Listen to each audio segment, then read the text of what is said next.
জয়রাম বন্ধুরা, আজকে আমি কি বানাবো দেখো। নিমকি বানাবো। এই যে ময়দাটা নিয়ে নিলাম পরিমাণ মতন, এটাতে দিব নুন আর এই যে কালো জিরে আর সাদা তেল। সাদা তেলটা একটু বেশি করে দিতে হবে, তাহলে নিমকিটা একদম কড়কড়া হবে, মচমচা হবে, খেতেও টেস্ট হবে। এই যে এইভাবে ময়দাটাকে আগে ভালো মতন মেখে নেব। দেখো খালি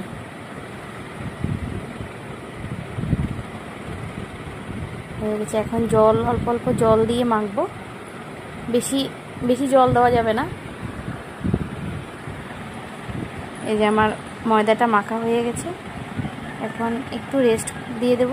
এই যে হয়ে গেছে, এখন সবগুলো একটা একটা করে বেলে নেব নিমকি।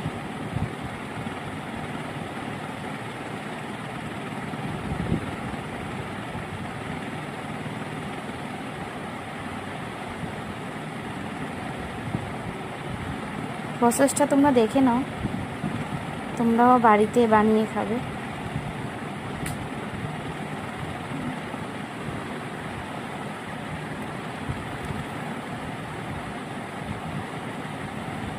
এইভাবে তেল দিতে হবে, তারপরে একটু ময়দা দিতে হবে। এই যে আবার একটু তেল দিতে হবে।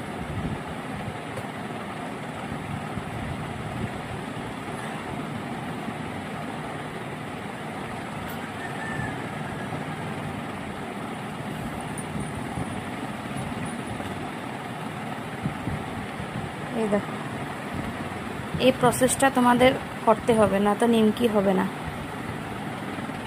আমি একটু বড় বড় করে বেললাম নিমকিগুলোকে। এই যে সবগুলো এখন ভেজে নেব লাল লাল করে। সাদা তেল দিয়ে দিলাম কড়াইতে।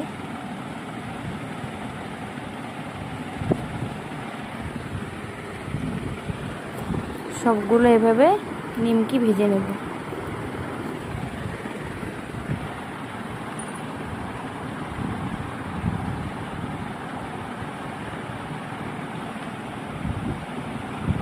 তোমরা কিন্তু এই যে এইভাবে করতে হবে, না তো সবগুলো পুরির মতন ফুলে যাবে নিমকি, তখন আর কড়কড়া হবে না, ওটা পুরি হয়ে যাবে, নিমকি হবে না। এই প্রসেসটা লাগবেই করতে,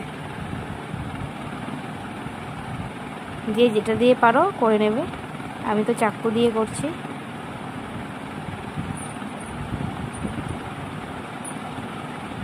এই দেখো আমার নিমকিগুলো সব লাল লাল হয়ে গেছে।